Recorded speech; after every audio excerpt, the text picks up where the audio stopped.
Hello, lovelies. It's Poppet here to talk today about the beautiful Libras. We were hoping to begin talking about them in September, the middle of September, when the sign began.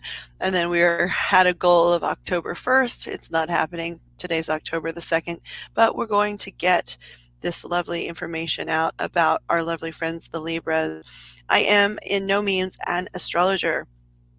However, we do have a lot of people here that are interested in astrology and many that are interested in sort of astrology 101, which is something that I can offer the basic tidbits and some research added in there about some of the historical elements and energetic elements that come into each sign. There are other things I could do maybe moving forward as we all learn together, but regardless, today we're speaking about the wonderful, lovely, amazing sign of Libra.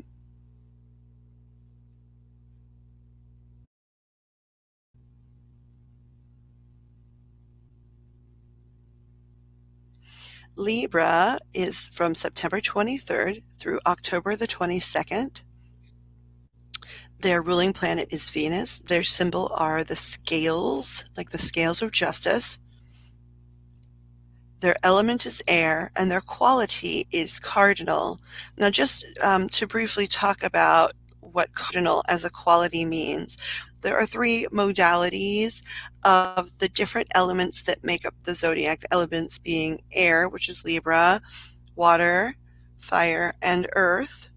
And in each one of those elements, within air, within water, within fire, within earth, we have the modalities. There's three of them. So there are cardinal, fixed, and mutable are the types of modalities that fall under each element in the zodiac. And Libra are cardinal air signs. So what that means is the cardinal air signs are the ones that appear first in their element in the zodiac year. In the wheel of the zodiac for the year, Libra is the first time an air element shows up. And as a cardinal element, they show up in a big way. The cardinal elements, they come in, they are the leaders. They have a lot of leader energy, initiation energy. They start the season for their element. They, are always pushing forward energetically for new experiences. They want to set things in motion. And that is the type of energy that you see sort of happen astrologically, like in the world in Libra time, but you also can see that happen in Libra cardinal air signs themselves, which are Libras. So the word cardinal comes from the Latin word cardinalis, which means principal or pivotal. And so the role of cardinal signs is to push forward, be first, and initiate. The things that every one of them have in common, no matter which element they represent, they're the instigators. They're going to start and forge ahead with plans. They're going to attract people in to lead and to support the effort. And in this case, it's the efforts of air. Now, cardinal air, Libras, they initiate through new ideas. Air almost always represents thought and ideas when you're seeing it in a chart, in the zodiac, even in the tarot. So they're a balancing force among people in regards to thoughts and ideas. They're forceful with creativity, and they sometimes use ideas as their main weapon. Their totem, the Libra air totem, is a sword, which you see reflected in the tarot. In tarot, again, those four elements appear: earth, air, fire, water, and air signs are represented with swords, which is the weapon of the Libra. So I just wanted to, sort of run my mouth a little bit on that just so people understand as we move forward. And we talk about any sign, we're going to talk about cardinal, fixed, and mutable signs. Now, Libras are interesting because they are a male sign. Each sign of the zodiac is assigned sort of a gender in terms of energy, and Libran energy is masculine. But what's kind of interesting about that is when you look around all of the cultures of the world, when they bring up mythological um, beings and spiritual representations in whatever culture, almost all of them, the gods and out of gods and goddesses, almost everyone that they bring up for the sign of Libra is a goddess, not a god. I think that's interesting, but considering that they're represented by the scales appear as stars in the sky, and they're seeking balance, it makes a little sense to me that they would be a masculine energy represented by many, many feminine goddesses in, the seeking of that balance that is a very trademark of the sign of Libra. The ruling planet for Libra is Venus, which is also tied in very strongly to a lot of goddesses around the world, and we'll talk about that here in just a moment. Another interesting element of balance that we sort of see represented with Libras is that their chakra is the heart chakra, right? That's the source of emotional healing. It's a really strong chakra for Librans, and it helps them build strong bonds. I do think it's interesting that they are the leaders of air and thought and ideas, but their chakra is rooted in the heart. I think that's another attempt for the universe, or the concept of the way things are designed, and Libras being those that seek balance.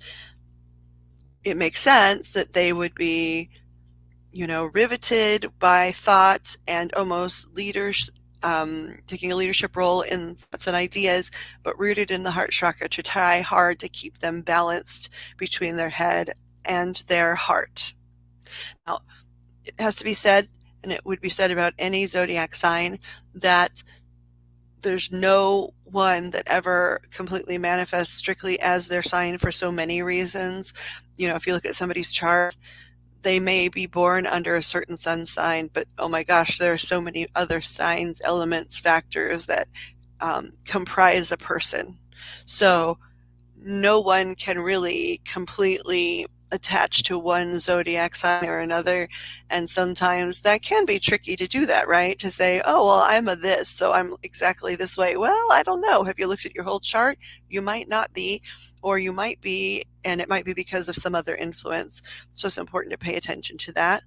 The other thing is, if somebody is representing their sign and they're trying to do it in a way, or their goal is to do it in a way that is really accurate and on the nose, for whatever reason that's important, it has to be said of Libras, they are always seeking balance. Balance is where they feel comfortable.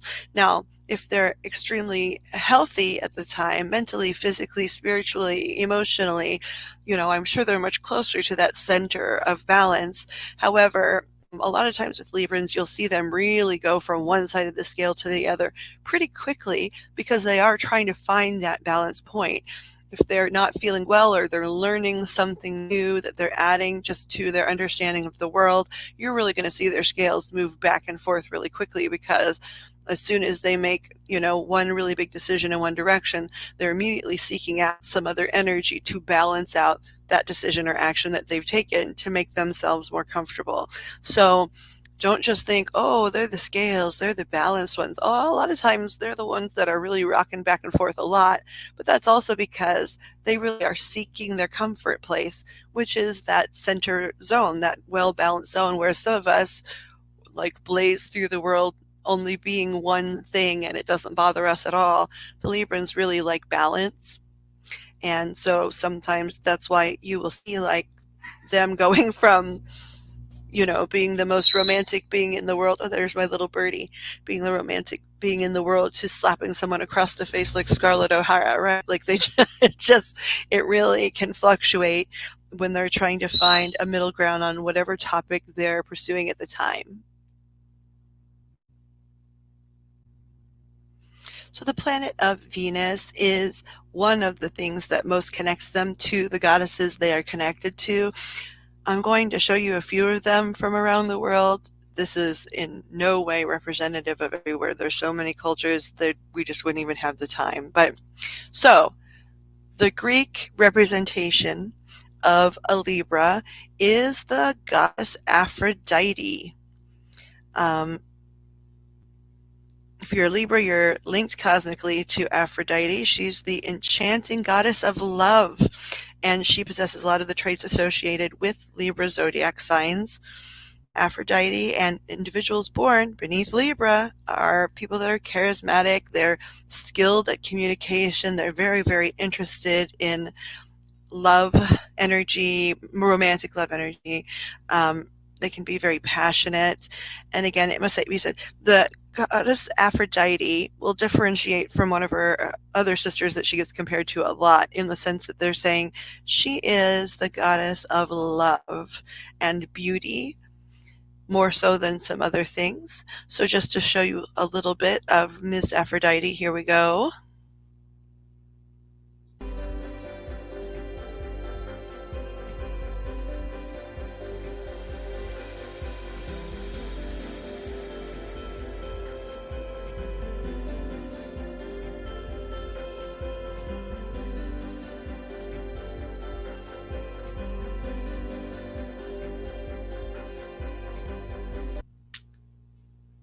I think I might have chopped those poor girls' heads off. I'm not certain. It's hard to see from the editing on the side. If I did, I apologize, and I'll do a short showing the beautiful goddesses of Libra in all their glory if that's what winds up happening. The next group of goddesses we have come from Hinduism, and we have Parvati, and Lakshmi. Lakshmi, I have like a love thing with Lakshmi. I love her very much. Parvati is the Hindu goddess of power, energy, nourishment, harmony, love, beauty, devotion, and motherhood. And then Lakshmi symbolizes wealth, prosperity, good health, and they're very beautiful ladies. And so here is a little look at those two. Hopefully we can see them more clearly. We'll bring Parvati up first in an image or two. I think in the first image she's sitting next to her son Ganesh, and in the next image she's very sparkly, and then we'll see the beautiful Lakshmi after that.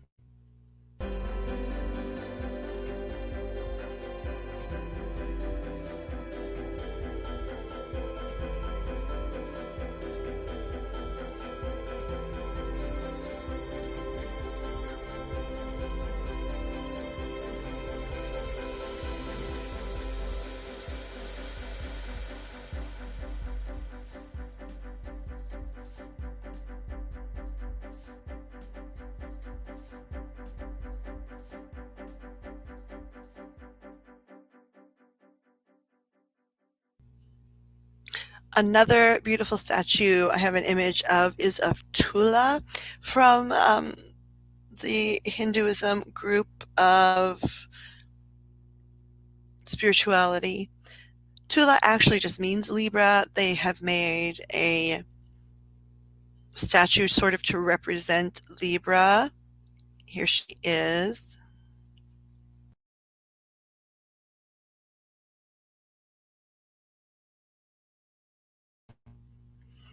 I think these poor things have all had their heads removed. Not, I'm going to be showing them again in their full glory, because getting them cropped and seeing some of their beautiful dresses and the symbolism around them was more important. So I didn't want to zoom in on their faces. So we'll do their faces sometime soon here. And I apologize for that. It's doofy, but I think it's more important to see the symbolism around them rather than just their gorgeous, gorgeous faces.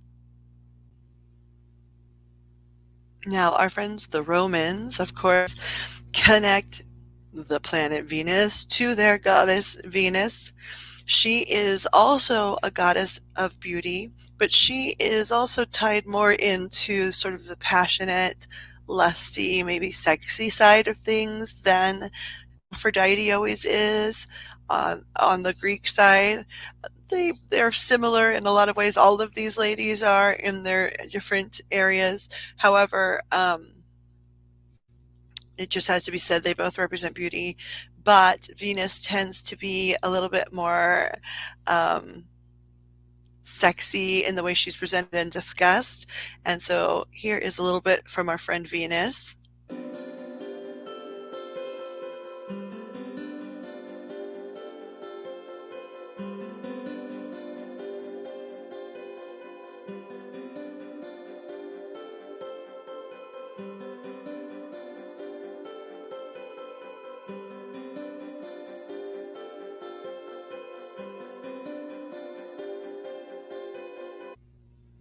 My goodness, my videos are going to have all of the goddesses scared of, don't go do a pop-it video, you'll get your head chopped off.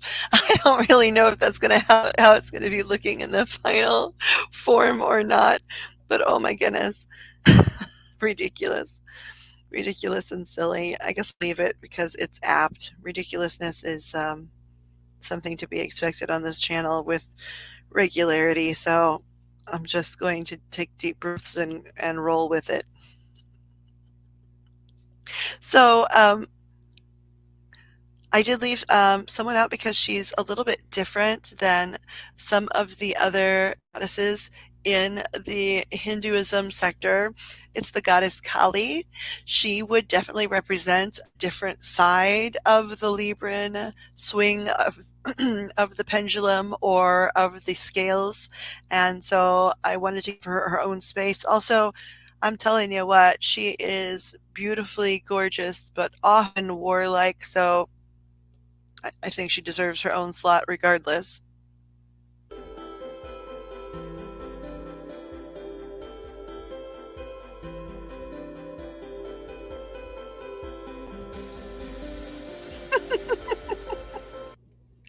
Now, see, that's the first one I'm officially nervous about.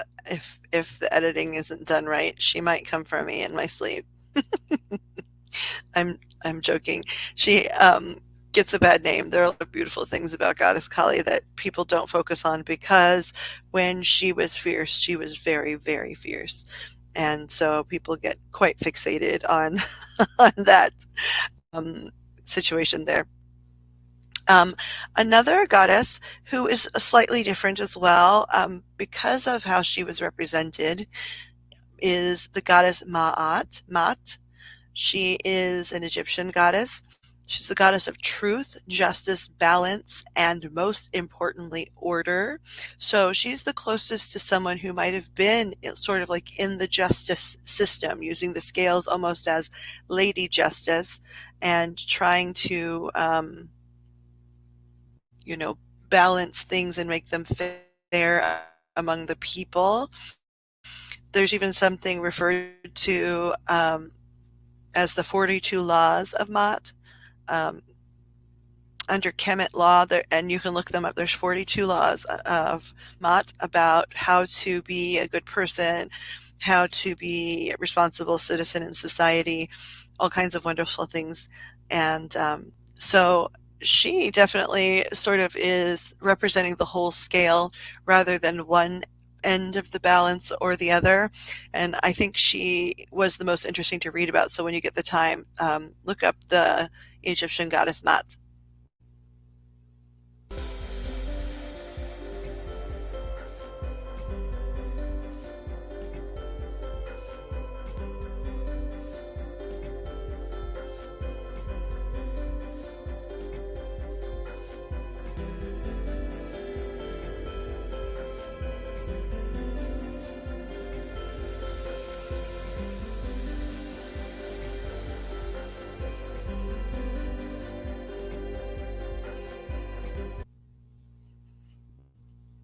Beautiful goddesses, smart and wise goddesses. Moving on from that little segment, we're just going to talk about a few of the things that people commonly talk about with astrological signs.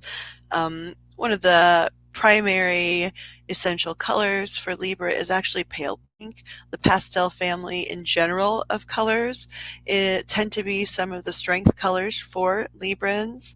Pastel soft colors, you know, people don't necessarily associate with strength, but they're that kind of soft quiet strength that people need in their energy fields, and Librans really resonate with those colors. Their um, birthstone is opal, and it is the gemstone that traditionally corresponds with Libra, that has healing properties. It's luminous and milky. It has lots of sort of faint, beautiful colors, sometimes really vibrant, fiery colors in there. Um, and the properties of opal are truth, hope, opulence, and then when you wear one, it's supposed to amplify whatever energy you have going on at the time. And though opal is the birthstone, and it's beautiful, some of the other strong stones for Librans are peridot, some people call it peridot, um, tourmaline, which I think is honestly just great for everybody, aquamarine, and pale sapphires. Then if you're somebody that's also just looking for stones as a Libran to add to your group, of course, the more you can study, the better. But sticking with that pastel, pretty milky quality, no matter what color you go into, is probably a great idea. Rose quartz, angelite are two things that come up right away, because that's pale pink and pale blue. Pale citrine rather than the really dark citrine might be great because it's a really nice yellow. I think did I already say? I might have said aquamarine. I'm not sure. Pale turquoise. Um,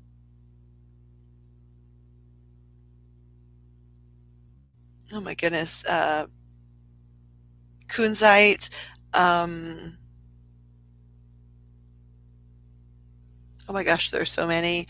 I'll probably make a separate short to just list all the stones that are in that beautiful pale but milky opulent family of stones, where if you're just sort of in a store not knowing which direction to go for pastels and things that look good next to whatever your favorite color of opal is.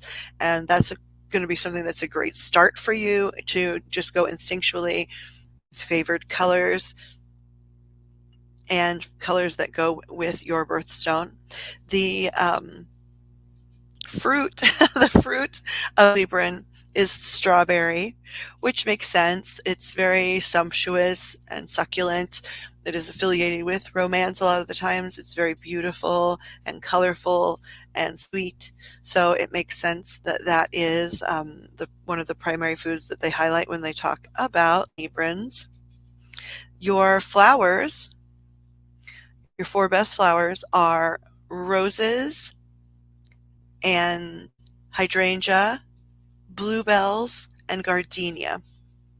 And here are some of the reasons for those things. So hydrangea is to seek empathy. So having the hydrangea around you is to seek that balance, that empathetic balance that you would like to have for the world. Part of the reason they use this to symbolize that is that hydrangea, the color, those of you that are gardeners already know, the color of a hydrangea flower depends on the acidity of the soil.